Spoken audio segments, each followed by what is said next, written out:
Good evening, everyone. Today we are joined by Mr. Motsoane, CEO of the Association of Palliative Care Centers and founder of Izihlobo Healthcare. Mr. Motsoane, congratulations on your recent appointment. It is a wonderful achievement. To begin, I would like to hear a bit about your personal journey in the space. So tell us about your first introduction to palliative care space.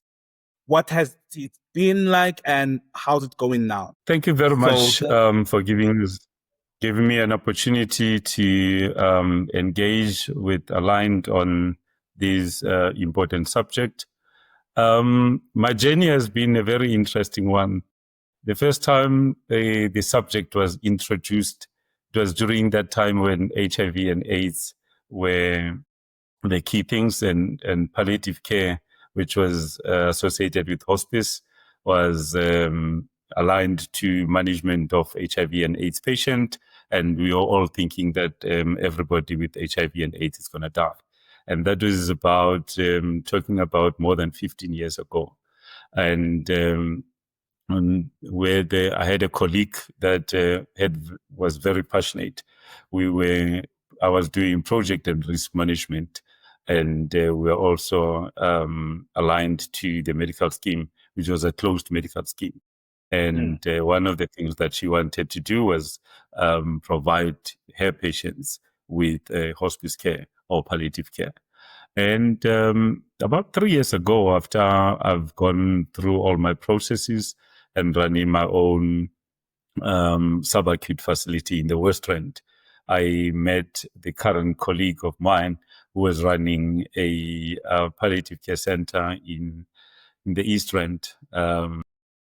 And we had a chat, and one of the challenges that we had was there is always a differentiation factor between subacute, frail care, palliative care.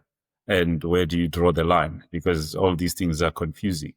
And I shared what I'm doing in subacute and the kind of patients that we have. And then she brought up, this is what we are doing. I'm doing palliative care, and this is what we are having. And we really don't have something like this in the West Rand because we are struggling. And then we looked at these things to say, this thing has been something that I have experience in, and it's something that I would have loved to be able to get onto it. And we registered an entity. I went to go and study palliative care through APCC, which is under the University of Cape Town, so that you are rusted. So you need to bring some of these things back. Bob is the uncle. We found ourselves with an established practice, and we registered it through BHF. We started seeing patients. I started looking after the doctors, looking after the other nurses that will support.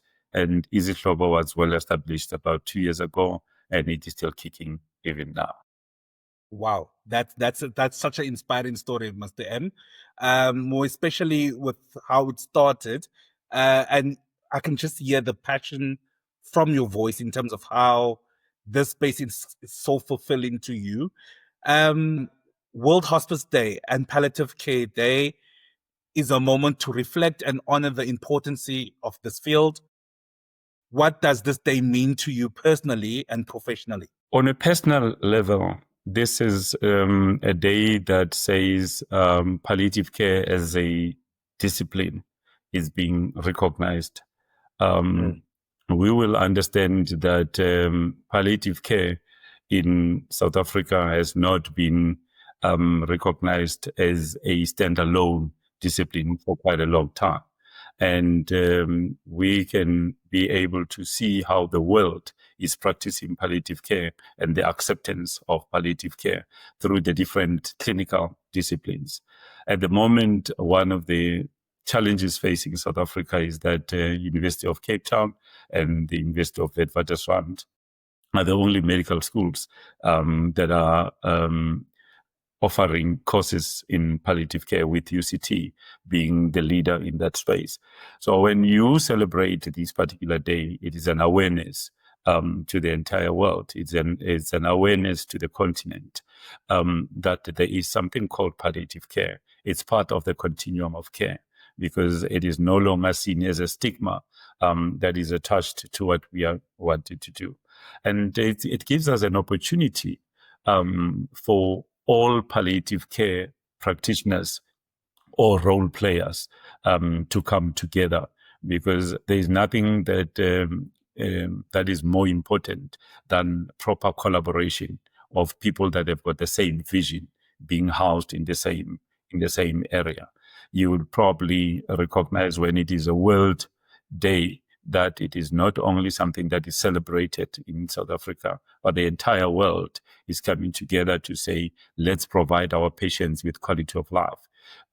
Because quality of life, it's embedded in the principles of palliative care. As we know, palliative care, in one way or another, it is within your right. Our constitution in South Africa allows for palliative care to be offered because everybody has got the right to life, has got the right to the quality of life. And this is the day that I think when we celebrated, our ordinary patients, our ordinary people, family members will recognize this discipline and make it as part of the healthcare continuum. All right.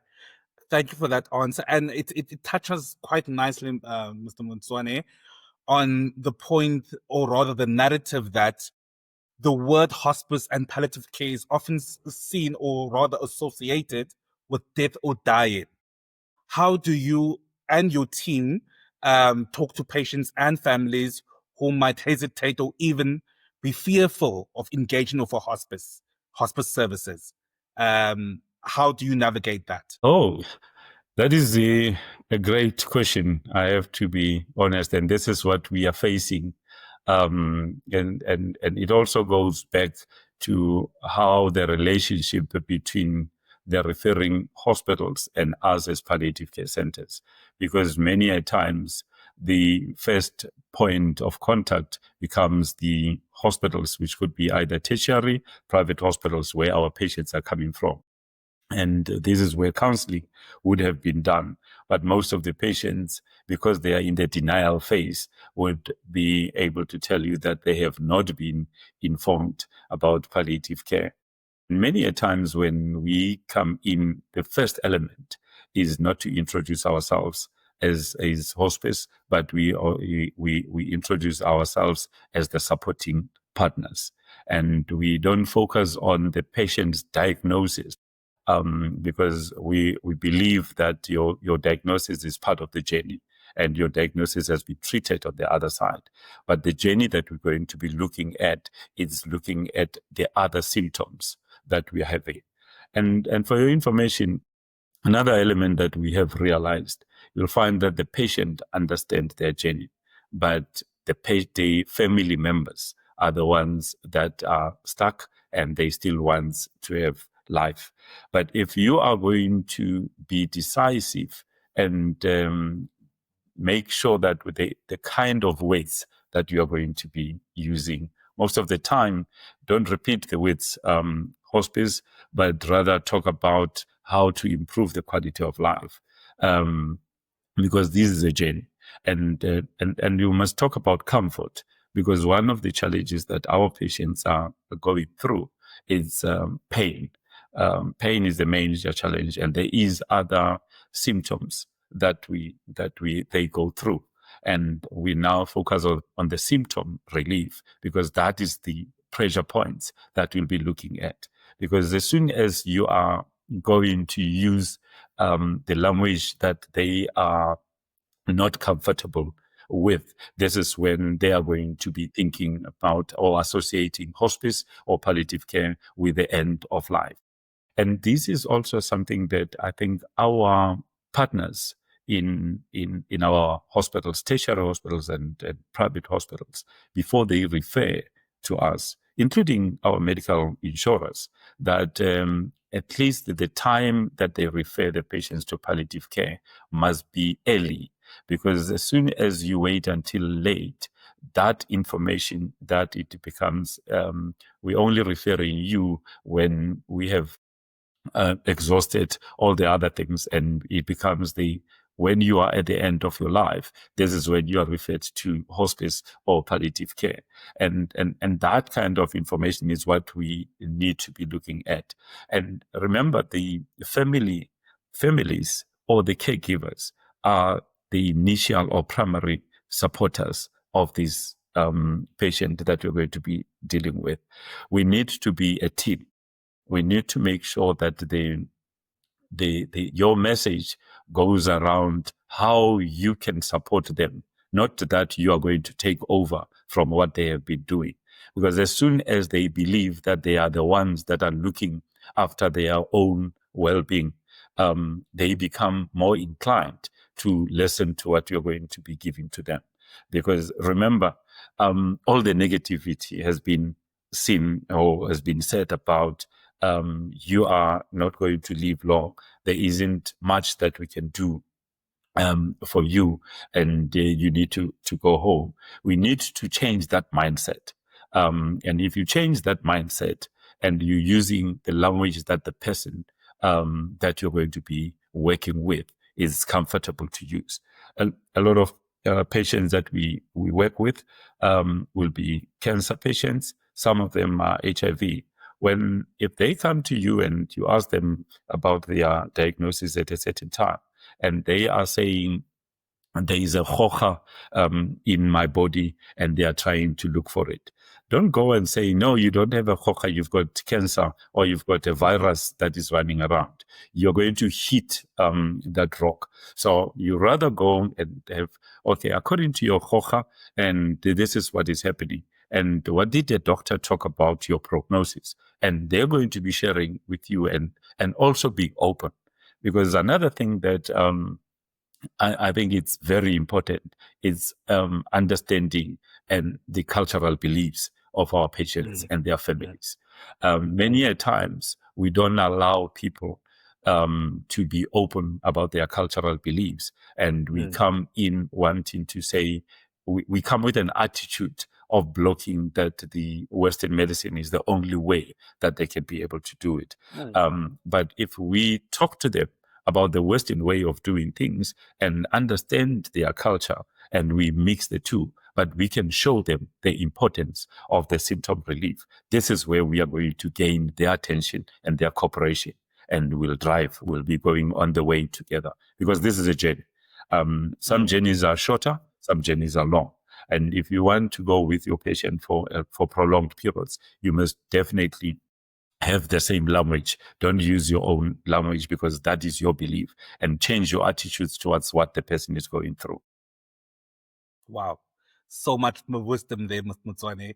So much wisdom. Mr. M, I can speak for you for hours and hours, but I think I would like to close it with the last question, or rather, the last message that you can maybe leave for the public. Just one message about hospice care, this World Hospice Day and Palliative Care Day. What would that one message be to the public? I think the key message that we should always have is that life is there to be lived, and life is enjoyable when you are having some people to go with the journey on. And when people are, if there is one winner, is to be able to support people through their palliative journey. We know one of the key things that has been hidden from all of us is our final day. And if we go and talk to our patients, we should support them and tell them that we will be available for them as far as is humanly possible, and we will be walking the path with them, so that during that time, even if they've got a life-threatening illness, that they know they're going to be comfortable, they are going to be pain-free, their symptoms are going to be managed. And that's all that the patient wants to hear, because they have had too much trouble in their lives, and they don't want to be hearing all the negativities. And the part that I always do, I surround myself with positive thoughts, because the positive thoughts are what makes me to be what it is. And I make sure that all my patients thrive on positive thoughts and positive messages, and instead of focusing on their diseases. And that's all I can be able to say if all our patients, if all our families and healthcare professionals can focus, make sure that they send all those positive messages to our patients, it's going to be a good day. And Mr. Motsoane, thank you so much for such wisdom. Thank you for being you. We appreciate you. We see you. And thank you for sharing the journey and also the reflections of how it is in this specific space that we're in. It's not an easy space, Mr. Motsoane. We know that. And we know that providers such as yourselves are the pioneers in terms of bringing quality care to the people that need it the most. So we truly appreciate you and we wish you all the best with your new role with the APCC and also with all your patients. Thank you. thank you very much. And I think with all the challenges that our palliative care centers go through, the Association of Palliative Care Centers is there, and it's going to be repositioning itself, and it is there to support all the palliative care centers, and it's going to collaborate with the funders like Aligned to make sure that we save on the patient's costs and we make sure that there are no unnecessary interventions that gets to be done on them. But thank you very much for your time. Perfect.